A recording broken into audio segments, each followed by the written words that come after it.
We're doing over 1 billion views a month. It was like printing money. A lot of people think that we only go viral because of our personality. It is a formula, not a personality. I was waiting for a suit behind a desk to give me permission to be successful.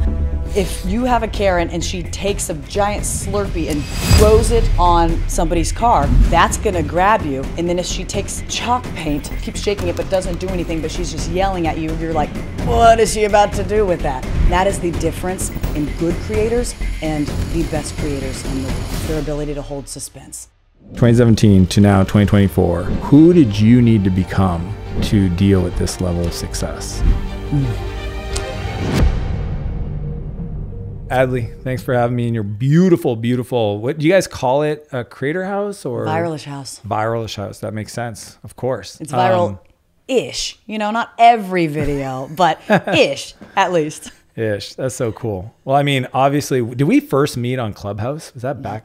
Yes. Yeah, 2021. I was wondering where that was. It was Clubhouse. Yeah, right. 2021. I remember after, I don't even know what the conversation was, but we messaged each other on Instagram afterwards and kind of, I always knew I wanted to connect with you, and we were coming to Nashville, and I think Sam had saw something and connected us through Ryan Megan, I believe. Yes.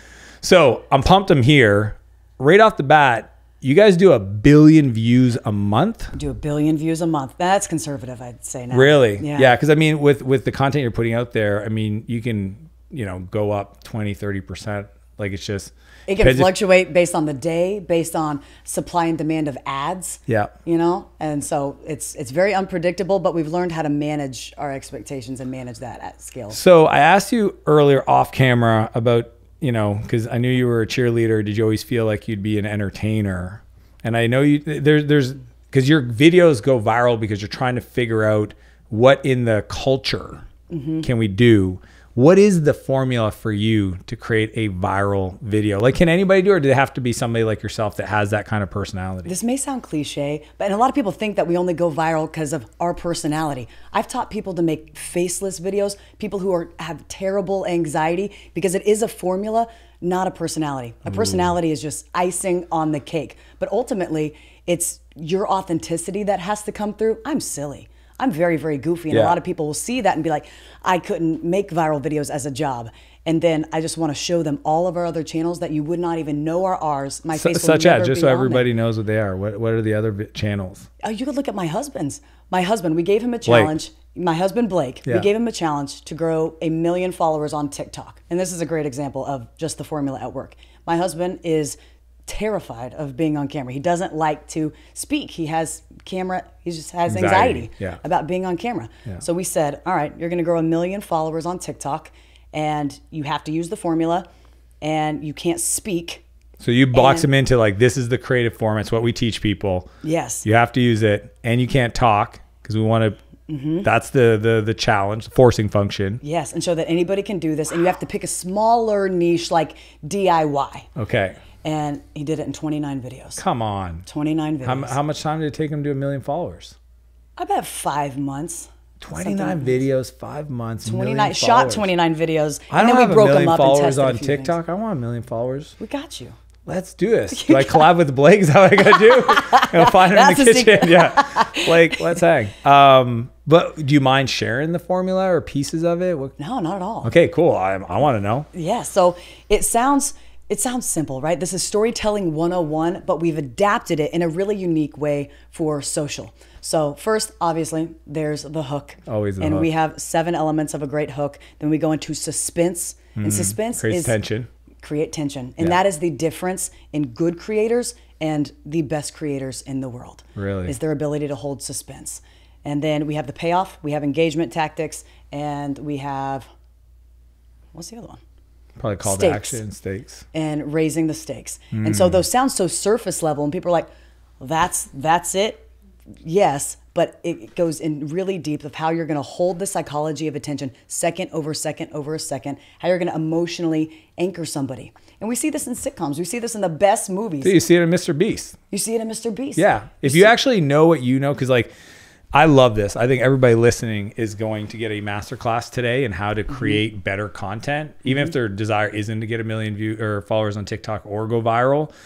It's just better. Like if you're a presenter, You should learn this stuff. You know, if you even, oh my gosh, I would actually enjoy listening to boring PowerPoint presentation if you understood, hey, kick it off with a great hook. Tell me what the payoff's going to be. Create the suspense.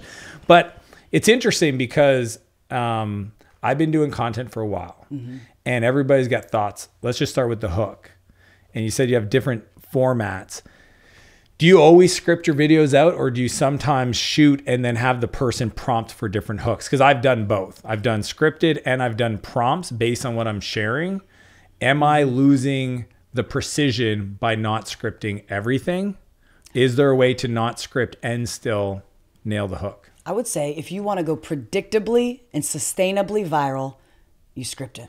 You increase your chances at bat every single time. But let your authenticity come through still. But you have your parameters, you have your bullets, and you're just a little bit more well thought out, because even if you have your boundaries, you can play inside those, but you know that you've anchored the emotion within the first 3 seconds. What's an example of that? A first 3 seconds. So anchor of emotion. So golden rule is in the first 3 seconds, you're going to create an itch that does not pay off until your last 3 seconds. Whoa. And your suspense is the bridge in the between. And that, holding that tension is what separates good creators from the best creators in the world. 2, 3. And it sounds like a lot to do, but if you can accomplish 90% retention on your first 6 seconds, you're off to an incredible Is this where people start. say things like, these are the 4 things that most people get wrong, and the 5th one's definitely the thing you're not doing? That's one way to do it, yeah. Okay. What's other examples of that? Let's use the oldest trick in the book. If somebody's sleeping on a couch and I put shaving cream in their hand, you immediately know what you're waiting for. And I could hold that moment for 30 seconds. We did that to each other growing up. So yes, and you can choose. Hold that moment for 30 seconds, hold it for a minute. In our case, for optimizing for Facebook monetization policies currently, we're holding that moment for 3 minutes or 18 minutes, which is how, if you've ever watched a video and wasted 3 minutes of your life. That's what they're doing. Our specialty. But you would do it too if you knew how much it paid. Well, yeah, no shame in the game. It's so interesting. But what's funny talking to you, Adley, is that you say, you know, it's the oldest trick in the book. And I'm like, I'm a kid in a candy shop. Like, I'm like, oh, I didn't know that. Like it's so good. What you're sharing is so good. And you talked about like kind of the concept of entertainment and also education. Yes. Kind of the Mr. Beast meets a Hermosi. How do you do that? Where are you looking for hooks that are similar in a business context? Or do you still do something as silly and then fill with the business lessons? I think if you're going to go, here's how I would do it. So you do a lot of thought leader content. If we're going to unniche ourselves, and that's really what we teach people how to do. I don't care if you're a small candle company, you have to unniche yourselves to get past your existing audience. So say I was a small candle company and we wanted to use the oldest trick in the book of shaving cream in the hand, sleeping guy, waiting for him to hit his face. I would have sleeping guy here and I would have the candle company right here and his face is here. And as you set up that shot, you get the branding of the candle, but it's very seamless. Yeah. And then this was our first 100 million view video. Yes. And here's how I would advertise a small candle company. Okay, we're making this up. But I would have my head here for the actor here. And then the narrator, the person who's filming, they're going to get that candle there. Okay, so it's established, it's a piece of it, and the candle is lit. So you're adding a moment of tension with a candle burning by somebody's hair and head right here. Oh, the hair too. See, you just got me with the hair. Increasing a little bit of tension and putting, by the way you're filming, you're increasing a possibility that could happen because this person is sleeping. We're obviously playing with them, right? So then me, as the actress back here, I would maybe pick this candle up over the sleeping guy and he'd be like, should I dump it on him? And he goes, no, that's my favorite candle. Whoever's holding the phone, it's my favorite candle. This one, Essentia, say the brand.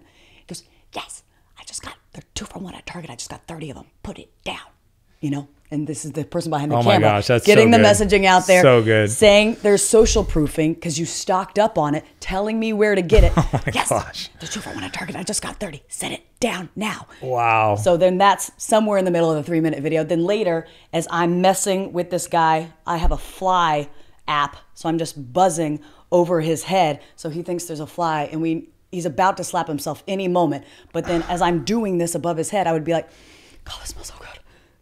You know, just to edify, this is the best smelling candle out there. Then that's how I would get 100 million views for free. Then if you have a media buyer, you can retarget viewers of specific videos. So then they're going to see that again and attach a coupon for where to go get it, advertise the sale, use ManyChat to put in the caption or the payoff of the video of where they can go get that candle. And you just hijacked 100 million views for free. That would have cost you a fortune. That's interesting. So I love the product placement, and I'm going to come back because I got a hot sauce question for you. It's kind of my new passions. I eat a lot of plain food, but I got to get some low-cal hot sauce. How would you do content that is viral and like thought leadership? Like, how would you do both? Like a little bit more. I feel like I'm a little too education and not enough entertainment. So where does that balance come into play?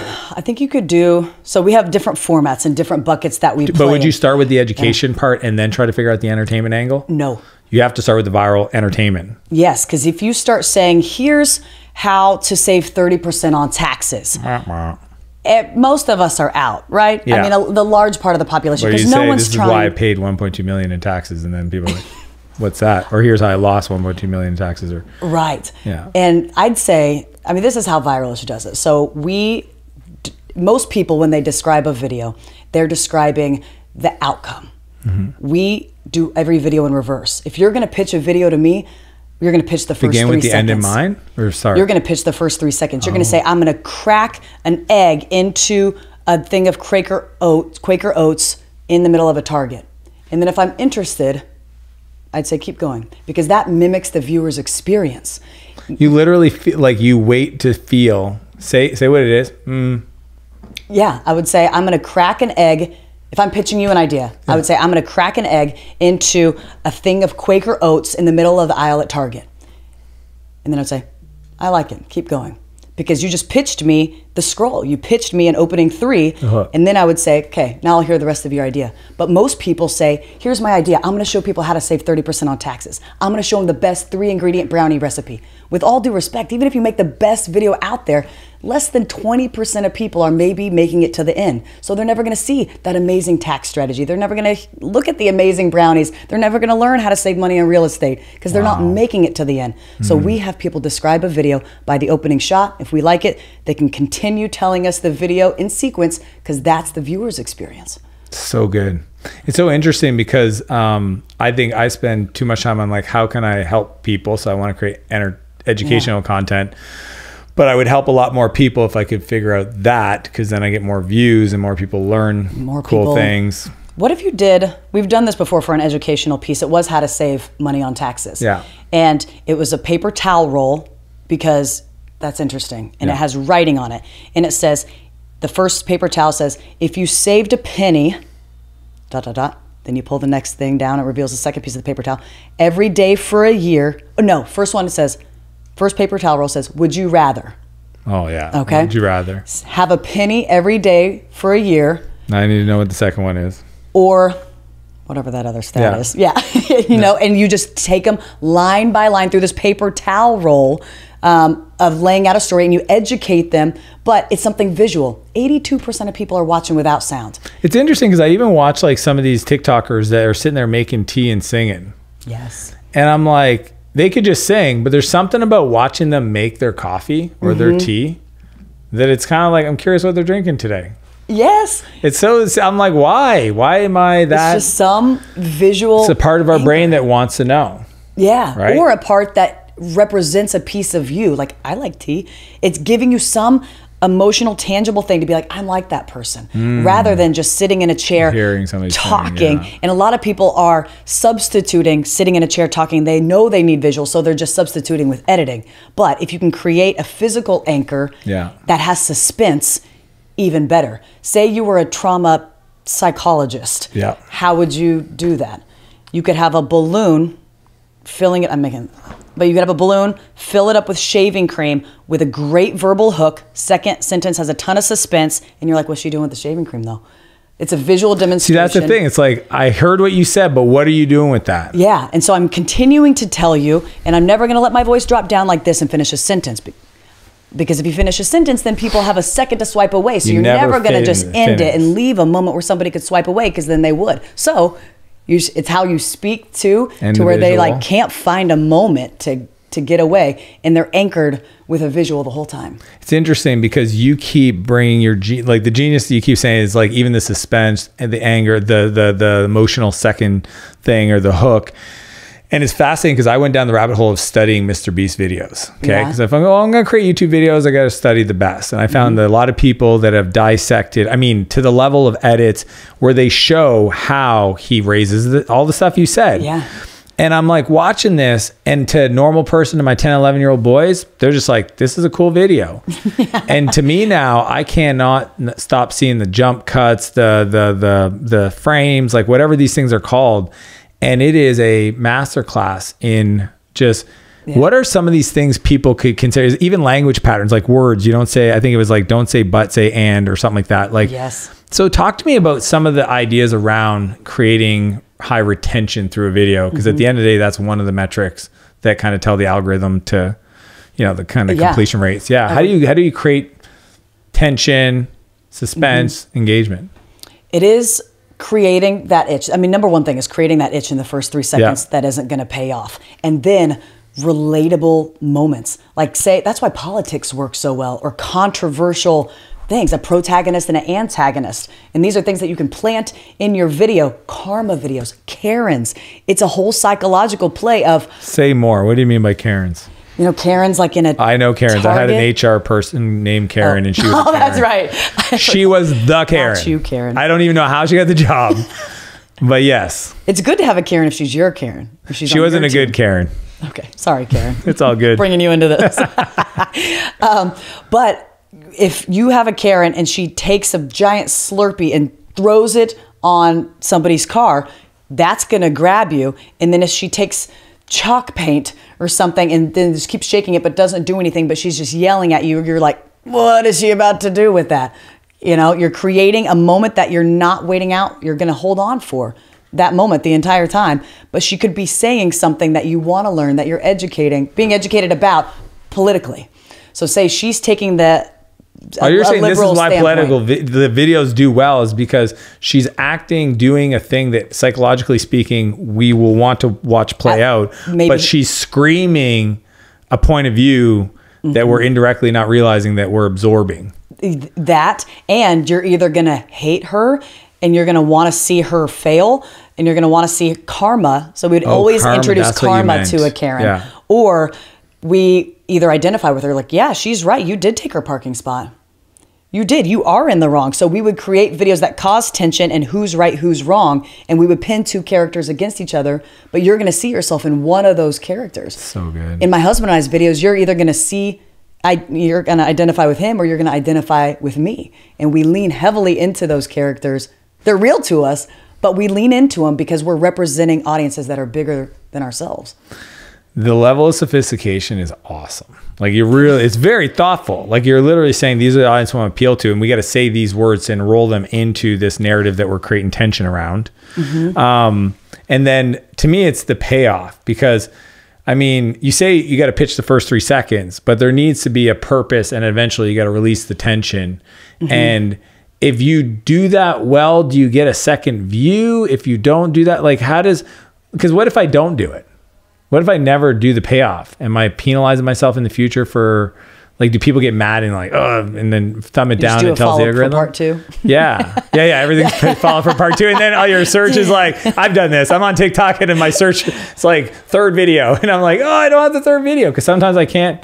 They do that. Now they got me. Now I know why they do that. They cut up a 15-minute video into these shorter ones to make me keep looking for the next one. And they have a winning piece of content. They know it. So they know they're going to take one. They could have had 1 video, but now they have 5. And they're going to make more money. They're going to get more followers milking a winner instead of just, all right, I did it once. Yeah. That's so crazy. So is there any downside of not doing a payoff well? I think it depends on what you're optimizing for. Yeah. Are you optimizing for people to like you? Or, that's fair. Or get followers. Are you optimizing to get followers and earn most money from the platform? Are you optimizing conversions? I don't know that I would do that then. I think you need you wouldn't want to be lazy. You want to make sure the payoff actually gets delivered. Sometimes I start stories, I forget to finish them. All the time. I know. think I've done it 3 times. Yeah, it's like, it's like, want to buy a bike? It's like, what? Squirrely brain. But you know, when you think of the metrics, as you mentioned this a few times, and I'm a software guy, so I'm a bit nerdy on this. Like, obviously, well, maybe not. I'm not going to assume anybody knows this stuff, but I've gone down the rabbit hole. I studied. What are the numbers that the algorithm or you look at on a video to know this is a banger?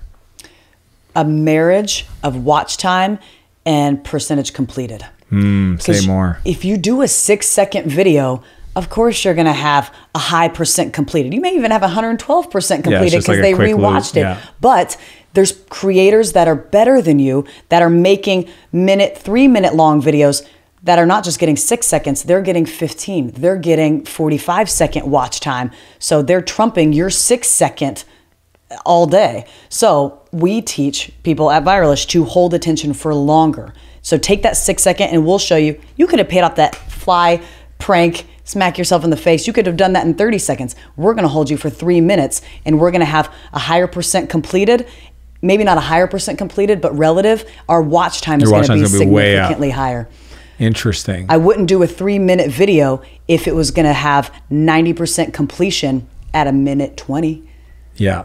That makes sense. Yeah, it's kind of like the average watch time per viewer has to be the highest because then you know that there's engagement on the video. Yes. So that's interesting. And then what about like click-through rates? Because obviously the hook is going to get at least, I mean, do you look at 3-second pass? Like what's the percentage of people that watch more than 3 seconds and know you had a good hook? Like, do you test? I know on YouTube we have click-through rates. Yeah. Because there's thumbnails, but with a lot of your social content, it's more of a scroll, right? So we're not playing to dedicated audience. It's like rolling. It's it's in the scroll. I'd say 35 million followers, 99% of our views come from non-followers. Yeah. So we don't play to dedicated audience because we're trying to get more. We know that they like us. We're trying to get outside of them and find more new ones. So we're constantly unniching ourselves to where if we were going to sell a tie-dye kit, you're not going to know that I'm selling you a tie-dye kit until the very end. I wouldn't lead with, here's 5 things you should know about tie-dye. Yeah. You're out. Yeah, I'm out. Yeah, it's very you know? Yeah. We would find a totally different and engaging way to back you into caring. And then by the end, you're like, oh my God, I love that tie-dye kit. Where can I get it? You know? Yeah, I could buy for somebody else even if I'm not in the market. Let's talk about the business of Viralish and this house. Like, how big is this team? Because I met so many people as soon as I walked in. And this is a calm day. Yeah. This is a calm day. I don't know where you park it. I mean, it's a big house, but I mean, do they go into the street and stuff? Like, no, I would love to have a Batman thing where you pull into that circle and it's all under the house. Yeah. Our neighbors would love that too. Yeah, they would. We've had as many as 20 in the house, but right now, in and out of the house, we have staff creators. Yeah. And then we have creators that we manage. So depending on the day, anywhere from 6 to 15 in this house. How does the business, let me stay on your business, then we'll talk about the business of managing creators. So how long have you been doing Viralish for? Publicly, a year. We've been in business of awesome. Content creation and distribution, I'd say since 2020. Yeah, that's so crazy. Congrats. That's amazing. I love it. Thank and then how do you monetize? Is it brand deals? No, it's completely opposite than every creator influencer that we know. And we're switching this model a little bit. Yeah. But all of our money to date, 90% of our money to date has been made from platform revenue and just dominating the news feeds and recommendations. And what's interesting about these platforms like a Meta, like my understanding is they don't really give you a rep. Right? Do you have no? So like we do at an enterprise level, but I don't specifically as a creator. So I mean, there's things that could happen that do happen. Yes. And do you ever feel like concentration risk of the business? Like yes. How do you resolve that in your mind? How do you deal with those emotional swings? So my main 10 million follower page has had a penalty wrongfully for a year and a half. So we have 40 pages now, you know, and some of our brand new pages, because the content knows how to hold attention, we have brand new pages making more than my 10 million follower page. And that was in a response to somebody, you know, obviously wrongfully penalizing you guys. But it's interesting because in that, what probably was a moment of like, oh no, you said, let's go We have to diversify, which today is a better business. Is a much better business. Because we didn't always, my husband and I, we didn't want to dance for our dinner. Yeah. And during COVID, we were having the time of our lives. We went from averaging 20 million views a week to 200 million views a week. Wow. And all of our friends and family were really struggling. This is the music industry down here. Yeah. You know, it shut down. And we were like, well, we can teach you how to make videos. We can teach you how to hold attention. People need levity and comedy right now. So let's teach you. And they started making millions of dollars. And we're like, holy crap, what have we all stumbled upon here? So that's how it started. And then, but you can't. But even on the back end of a global pandemic, you found this thing. Attention. So cool. Everybody was here. So we were like, we got to be there. The consumption went just through, I mean, everybody's numbers, Netflix, everybody, Clubhouse. I mean, it's just, yes, people wanted, like, entertain me. I'm home. Entertainment. I got nothing to do. We're like, we got you. Everybody used to work, stop working, start consuming. Yes. And so you had this kind of like, not artificial, but enhanced demand, which probably made it easier at first to have these hits, right? That in the past might have only had a fifth of the views, but it gave you the confidence to be like, hey, this is really cool. It gave us speed. Yeah. It gave us quantity. And quantity breeds quality. Talk about this. Say what you want to say, but quantity does breed quality. Because if I sat here and I was like, I'm putting out a video this week, I'm going to put out a video every week, then I have so much emotional weight on that single video, and it may or may not be good. It's subjective, right? And so you had all emotional weight on that video and it flops. Or it did okay. But I'm putting out 80 videos a week. And not all are going to be great. But when it was COVID time and we had all the time in the world and it was profiting as much as it was like printing money. So we're making every type of video imaginable. So we get data faster than anybody else. And we're studying 40 pages of data to see what's working. And then we double down, we create double of that the next day. And we're just learning at a scale that most people couldn't replicate. And that's what we still do today, is let the quantity lead. So I'm just curious, we go back 4 years and you publish, what was the first viral video? This was pre-COVID, but I put chickens in a bathtub. It was a 19-second video. I was a touring musician at the time. I put chickens in a bathtub and it blew up. It did in 2017. Why was it planned or you just happened to record some chickens in a bathtub? Both. Okay. So I was creating. So it never occurred to me I should put chickens in the bathtub. Oh, you totally should. But like, this is what's beautiful about your mind, is that you're just like, I want to videotape. So you must have had some previous experience with how crazy chickens are. This was my first. Well, I had chickens. Yeah, okay. And I love them. So this is the story. It was 2017, and I was creating content for a meme page at the time. It was horrible. I had no idea how to work a camera, lighting, do anything, or act. And I was doing it all on a GoPro. Yeah. So I couldn't even see what I was doing. Yeah. And I had to turn around a new video every morning by 6 a.m. And so I'm writing, scripting. That was all I could do every single day. Why'd you have to turn around a video? That was my deadline. Okay. For this meme page. Yeah. And so I would do that. You were freelancing for this page. Mm-hmm. Okay. Just trying to figure it out while I was a touring musician. Yeah. But I was waiting for a suit behind a desk to give me permission to be successful. And they were saying, you're good, but not now, not entertaining enough. And I was just getting frustrated. So I was like, I'm going to do this on my own terms. I want to entertain people. I think that's why God put me here, is to represent who I am. So not because I'm so cool, but so other people can see pieces of themselves in me, in this success that we had from touring. I was touring with Blake Shelton at the time. So cool. It was awesome. Yeah. But my footage was destroyed one night. It's 1 a.m. and I got to turn something in by 6. And I was just crying. I was like, what am I going to do? And my boyfriend at the time was like, go get those chickens in the backyard and do something with them. They make you happy. And I was like, I have no other option. So, okay, I went and got the chickens and I put them in a bathtub and I pretended like I was curling one on the counter's hair, and we had him bust them and go, what are you doing? Why is there a chicken in the bathroom? And I'm like, he was lonely. And then I pull back the curtain and there's all my chickens in the bathroom. Oh my gosh. And they had funny names. Okay, now like, I'd want to watch. Chick Norris, Ellen DeGeneres. Oh, come on. Kim Kardashian Hen, Shakira, they look alike. And so people were just like, I want to be this girl. Every comment was just a tag, and this is so me. This was so relatable. Yeah, and we just become best friends. Like, they're just like, I want to hang out. It was that. Yeah. And so that did 19 million views overnight. Whoa. Which in 2017 was huge, and grew me 100,000 followers. And I was like, that's it. I quit trying to do what everybody else was doing on this meme page. I was put back against the wall, and I just did myself. I just did what made me happy, and that's what resonated. And that's been my North Star. Can I share something with you? Because I've been actually talking to Sam, you know, creative director Sam, workouts. Okay. Yeah, lifts heavy stuff, puts it back down, picks it up again, Sam. And I said this to him on the flight down here. I said, Sam, every person is one creative project away from being a superstar. I believe that.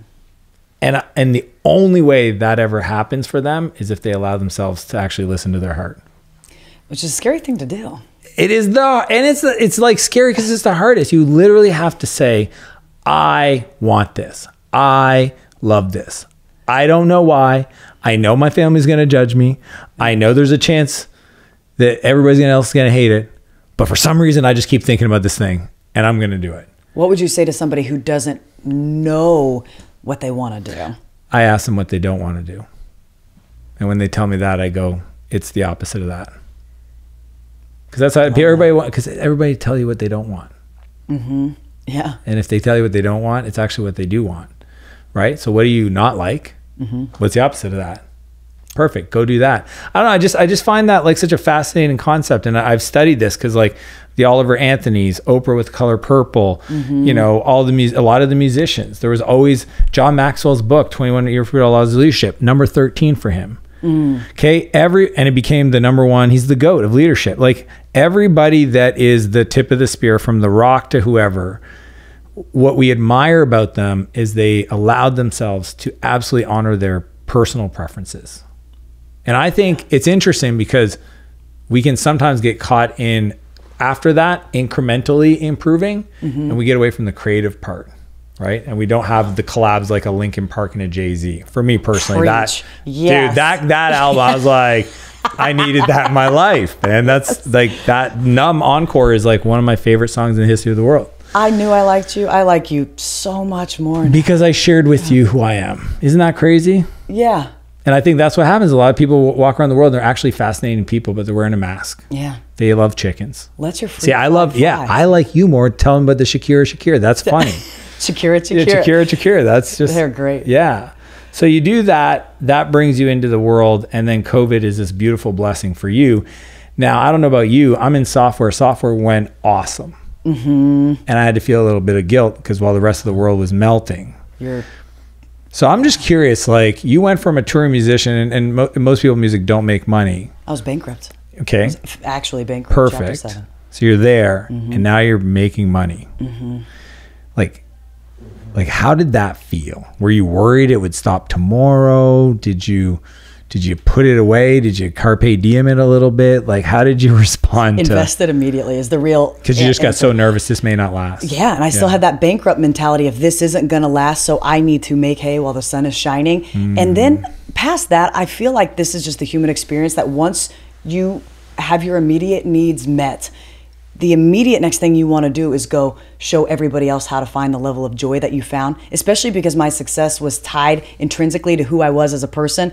I'm pranking my husband every day and I'm playing with my chickens. And I was like, this is the best, most authentic gift I could ever be given. And I want everybody else to learn how to make videos, learn this formula so they can make videos around whatever makes them shine and have authentic, like have just trust in their own authenticity and their own abilities because they see me living out mine, and mine's way sillier and less meaningful than yours. My mission is really silly, you know, but you have important missions and important messages and products and services that need to get out in the world. So let me tell you how to storytell them. Let me show you this formula that works 7 out of 10 times. That's a pretty good batting average. That's crazy. I don't know baseball, but that seems I don't know it either, but it sounds good. I don't even think they do 7 out of 10. I think it's out of 1,000 and it's got a 0 point something in it. Yeah, okay, 700. Yeah, 700. We just got called. Like people watching videos are like, that's not even a thing, Dan. Adley, what do you guys stick to your chickens? Yeah. But let's talk about, because a lot of people following me know about the concept of buying back time. Yeah. You don't build this if you're doing everything. And I think I met some of your staff. So like, who was the first hire? Like, how did you think you're making money and you're obviously like, I got more creative projects I want to do. Yeah. I'm assuming, were you editing the videos at the beginning? I still edit the videos because I'm so particular. Yeah. But what were some of those first hires? First hire. Well, so we started managing creators. I taught my brother and taught my friends how to do this first so we could change their lives. And then I was like, I can't make my brother work more. Make more videos. That doesn't work too well. Not to family members. Not no, to family. No. So that's not scalable. So that's a definition of not scalable. So I was like, Can't make my family member work more. Right. And so we were just taking a percentage. So that was not scalable. Yeah. Then it was hire staff creators. We saw security footage popping off. Well, I can't pretend to be a robber or an Amazon delivery driver at this point, but I could hire someone to take advantage of that opportunity and Tell that me attention what that currency. means. What you see, you just said it as if you think, what do you mean staff creators and security footage? Good point. Okay, so have you ever watched a video of Like you mean like in an Uber camera? Yes. Yes. Uber camera, Ring cameras, yes, porch pirates, restaurant security footage. Yeah, You catch someone doing something they shouldn't be doing. People love watching CCTV because you're getting to watch people do things they don't think people are watching. So we were like, well, let's just stage them. You know, let's recreate wild things caught on camera. Dude, let's filter, let's do some CCTV vids. Yes, let's do it. Wow. And let's do it. Because it just takes formats that people love watching in movies or sitcoms, repackage them for social, and people think they're real, or at least they used to. They did for many, many years. Wow. But you know what's crazy to me is people will get so mad at us for scripting videos, but we watch scripted reality TV, we watch scripted entertainment like WWE, and you're fine with that. But I think we were so early to scripting social media, entertainment. But that's I'm not going to lie. I honestly thought all those videos were real. It's fascinating. Now that you say that, I know you're just like, oh, poor you, Dan. Did you think that was real? So don't break my heart, but what percentage of videos you think that I watch that go viral that are fake? A lot. Is it more than 10%? Oh my God. Oh, no. What about the police officer and the other person? Is that not real either? Oh, we had a police car for 2 years. Oh, not cool. We bought a police car, police outfits. It all looked so real. No. Yes. It makes so much sense. I know. Because the entrepreneur in me is so proud of you. But the consumer is sad. Like, my life is a lie. But it works, so you can play on themes like unboxing videos are super, super hot. So we're like, all right, what's a new take on an unboxing video? Cops finding something strapped to a girl's leg, like maybe. We don't know. We have to unbox her. Everything we do is PG-13. But it was a cop pulling somebody over and saying, what are you hiding? So it was ripping open the jean or whatever and unboxing a body, because we love the human body. You're so creative. And we would just have the cop. Is this your concept? I don't remember. Your husband? Just take credit. One of us. You're very good. It all happens, so you know. Awesome. But we would just unbox a human body, you know. But it's same thing, but just more of what we just try to blend 3 boxes together. So when you say staff creator, you hired them, put them on salary, and then worked with them on scripts, and they would just produce. Yes, because we need them to be an Amazon delivery driver. I've never heard this, so that's fast. But you know what my boys watch is Darman. Do you know Darman? I love Darman. We tried to do Darman videos. And it was just cool for me because I knew Darman before he actually, the previous version of who he was. Really? Right, yeah, the internet guy. And then he came out with these Darman videos, and they all have a great message. And my boys, and they were like 7, 8 years old, wanting to watch it. Yes. I was like, oh, everyone does exactly what you said. They have like, tension, and then they've got the Karen, and he's like, you have no money, you can't buy this car. And then it's like, and then he realized he didn't know who he was. And, and it's just, I don't know. I think it's cool that Darman created content for my kids that they actually wanted to watch. And learned important life lessons. Everyone has a cool life lesson. It actually, watching that video sounds funny. And even watching Paw Patrol, it made me realize that growing up, I was being taught things through Astro Boy and He-Man and like and Stimpy. It never occurred to me. Isn't that crazy? It never occurred to me as a kid. The shows I watch were all teaching me life lessons. Yes. They were wrapped up in entertainment. And it's still wrapped up in entertainment. That's the format. Look at the Taken series. You learned about trafficking and what a problem that is. And we were educated by way of entertainment, and suspense is a huge part of that. Yeah. We were all hooked right away, but we would have stopped watching if Liam Neeson had rescued his daughter halfway through the movie. Yeah. You're not rescuing her till the end. Yeah. And the stakes were very high, because we wouldn't watch the movie if her stuffed animal was stolen. Or it wasn't his daughter.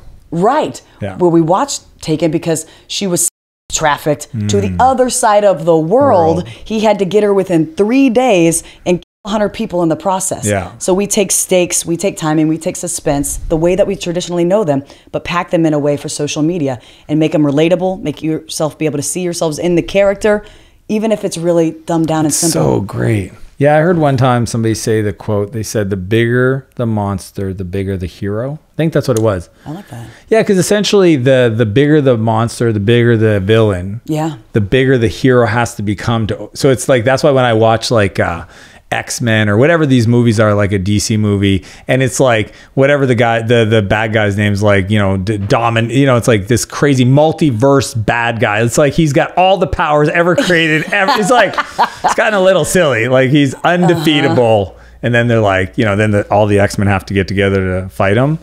But again, it's like the bigger the tension, the bigger the evil, then the more the transformation has to occur. Yes. So I think it's a fun concept when I tell stories. I try to remember to talk about how bad it was. Yes. Because if I do a good job there, I guess what I'm getting attention. Yeah. Because it's like a meaningful thing, an obstacle that has to be overcome. Yes, and every story has a villain, kind of whether you want it to or not. And you got to develop the villain. In our stories, our old selves were the villain. Yeah. My past was But if the you villain. don't tell how bad you were in the past or the thoughts you had in the past, it actually doesn't make the story as interesting as it could be. Right. You're undervaluing your testimony. And why did So you go good. through all that to be here? And the people who are still stuck in that need to hear that you were there too, because look at where you are now. And that's the light they're looking for. So on the staff creators, do you have any that you produce that are their own creators and you do the % fee, or you don't do that at all? We give them a percentage of the video's earnings. Because if Okay. we just said, hey, you're going to be an Amazon delivery driver in this video, you're going to be pregnant in the next video, Yeah. the third video of the day, you're going to get evicted, then they can just run through them and not care, not say, stop, restart, and I'll stop and restart you 8 times. Yeah. I'm crazy if I'm behind the camera. Yeah. And I need them to have that level of consideration for the psychology. Yeah. And so we started incentivizing them based on the video's performance. Okay, so but you've never done like an agent model where you produce other people and they do it, and then that you take care of some aspect of the business. You still do the staff. That's the only model you guys currently do? No, we do have staff and management. So for some of our managed creators, and how we'll does run their that YouTube typically channels. look? Okay, so YouTube, do you do the Facebook? Do you manage all their social channels? They do. No, they do the uploading still Okay. because they need to learn it. They need to learn the editing, because if you learn editing, it makes you a better creator, because you're seeing, wow, I shot that horribly, or I should have said this then. You're going to get way better if you have to look at what you did. Yeah. If you're just in front of the camera and then phoning it in for someone else to deal with, you're never going to see all the mistakes. So that's fascinating. And I was, obviously I'm all about buying back my time. I've never edited a video. Yeah. But I realized That's 'cause you got Sam. I got a great Sam and a team of bodybuilders. But I'm not learning like you just said. Because what you're getting is you're seeing where you had to edit around you to know next time, hey, complete your thought. Yes. Enunciate your words. Yes. Sam has to probably feel, I'm sorry, dude. Like, I know how bad I can be sometimes, where he'll be like, banger. Oh, he forgot to close the story. And I'm just like, all right, well, so we go volume game. But when you work with these other creators where you're doing the management side, that starts to look potentially like what the music labels do with their artists, right? Yes. So what have you done something different around that the way you do it? Is it traditional? Like, is it like, I don't know. Cause I've seen a lot of people like a Bradley Martin, and he had this person he produced and got pissed off because they built them up and they left. Yeah. And they get in a lawsuit. Like, that part's always fascinating to me when you work with other creatives, because we're all crazy. I'm just a little crazy. I don't know if you would. Okay, cool. We're all. I'm totally normal. I don't know. Yeah. What? Mind your business. But what is the model? Like, what do you do? How do you do it so that everybody stays friends? If somebody doesn't want to do business with us anymore, we let them go. It's that plain and simple. Okay, you don't worry too much about it. No one's left yet. Like, we'll cross that bridge when we get there. Yeah. But in the music industry, I always wanted a seat at the table. Yeah. Always. And now I have a table. Yeah. And I want to pull up as many chairs as possible. Come on out. So Yeah. I'm going to create the best table where everybody's invited. You have to be really good. But once you're here, we want to see, what do you need? How else can we serve you? How do we build that out? And if we don't have that model yet, go elsewhere. Or if we're not serving you as good as so-and-so could, then go figure out that and see if that makes sense to you. But so far, we're still young. We still have a lot to learn. But if we take care of our people, they take care of us. That's the way to do it. Yeah, my philosophy is, as long as I help my team members achieve their dreams. I've learned a lot from you. You want to know the biggest thing I've learned from you recently? I would love to hear it. The difference between traditional and transformational leadership. You said that, and it rocked me. I was like, what is it, traditional leadership? Transactional. Yeah. Is transactional leadership. And I am such a transactional leader. I have a big problem delegating. Yeah. And so I would just task-oriented, which just kept me having to do the work and not buying back my time. You get maxed out, and then you get burned out on the work that actually is beautiful if you just get this time back. And they can see an escalation process for themselves too. Yeah. And it intrinsically binds them more to the mission and vision of the company when they're attached to the outcomes. So the day after you said that, I gathered everybody in the living room and I told them you guys not own this stuff. No, you don't never have to give me credit. No, I did. I was like, love listen, that you learned that. I learned something. Cool. It was radical for me. That's exactly what I needed to do to buy back my time, was turn into a transformational leader and attach them to the outcomes and then let them go. And then when they came to me with the issue. 131? 131. Yes. I did. Oh. It was so good. I've learned a lot. You've helped me become a better leader. You just made my day. Thank you. I love, you put work out in the world and you hope it kind of resonates with people, and just hearing how it has, especially watching what you've created here, is just so inspiring. Like it really inspires me. You're doing the Lord's work. When people come up to me and say, I love your work, I tried to make ribs on my car engine too. It doesn't feel as good. Yeah. I have a bath full of chickens too. Yeah. But the business side, like when you look at advertising versus brand deals, why do you not do brand deals then? So in the last year we have. Okay. So we were like, we're doing over 1 billion views a month. Why are we not putting brands into our content? We're leaving so much money on the table. So we started Viralish X about a year ago now, and that's doing really, really well. And our blue ocean with that is mass visibility and mass awareness. So what kind of products? Yeah, Land Rover, Charmin, Airhead, like real brands. HP, Drumstick, tool companies who aren't looking for the immediate click-through in revenue. Straight to transactional or CPAs. That is so cool. What do you think, like 10 years from now, what happens? I want to create shows. Yeah. I want to create what we do now, but I want to verticalize some of our YouTube channels. Yeah. We have YouTube channels with 3 million subscribers. Yeah. We've been on YouTube 11 months and we have almost 10 million followers. I don't know what's happening or what I'm doing. So looking to figure that out and get into long form, because we're very good at top of funnel, but I want to take all this attention and really understand, why did God give us this unique ability to grab and hold attention and make people watch videos they don't even want to watch? What a superpower. So why don't we use that for good and actually put more meaningful content back into the world? Because for the 2 years that we ran a fantastic experiment on Facebook for 2 years. Yeah, nailed it, learned it, grabbing attention and getting people to watch videos that they didn't even want to be watching. Yeah. So how do we translate that now? How do we step out of that amazing experiment and the difference between what people say they want to watch versus what they actually pay attention to? So now it's taking that attention currency and knowing how to translate it for people who have messages, missions, or amazing brands. So good. I got 2 questions left. Okay. The first one is, who are some of the, I will say women, because my wife's also an entrepreneur and I know a lot of women, you don't have as many role models to look up to. That's true. Yeah. Because like, for I know why. There's a bunch of men that are top of but if you actually look around, it's the women that run the companies. I'm not an idiot. My whole team. Who are some of those women for you? Like when you think like entrepreneurial role models, where you're like, I love the way she does business. I love the way she does life. I love the way she is with her friends. Who are some of those people that come to mind? It's sad that you say that now, because a lot of my role models are dead. But and we can go dead. Lucille Ball. Okay. A lot of people just know her as the silly, goofy entertainer, but they don't know that she ran a content empire. Let's go. With her husband. Yeah. But it was that dynamic that was the top of the funnel and the fuel and the attractant that allowed her to build and scale and get people jobs and all of that. So she's a big role model for me. That's amazing. And then lately, the last several months, now I'm curious. Our life has it's been transformed. Since we literally started running ads, it's been a whole different level of introductions and people that. Who are some of those? I'm just curious. Is there any specific names? Because I think Sarah Blakely is one of the coolest. I was going to name Sarah. I don't know her personally, but we'll get to know her. I don't know her either. I'll get to know her. I'll make sure you get to know her. I'll race you. Yeah. If you get there first, I'm send the elevator back down. I'm just saying. But yeah, I mean, I just posted on Instagram recently about the thing I do with my boys every night where I ask them what they failed at. And that came from Sarah. Really? 100%. She said her dad used to do that with her every day. Hey, what'd you fail at today?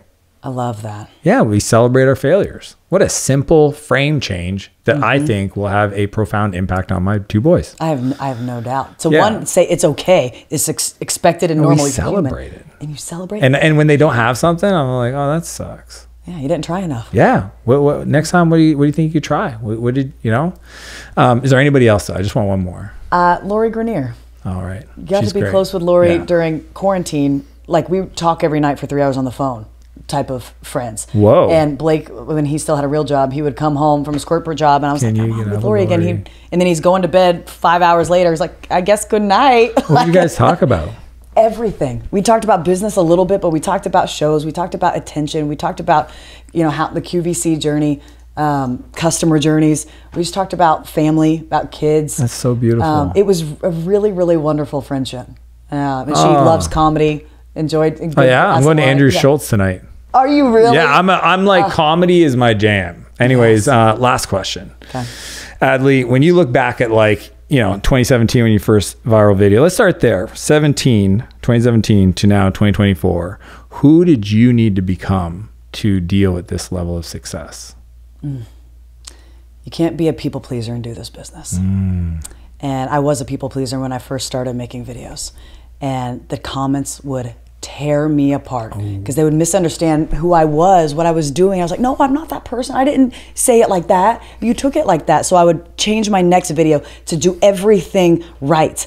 Then nobody could have any room to be condescending towards me. And then I would still get torn apart. And there would be 2 comments back to back. This is the best video you've ever done. The second one was, you're absolute trash. This video's trash. Take it down. And I was like, I can't please everybody. And now I'm just getting more and more inauthentic.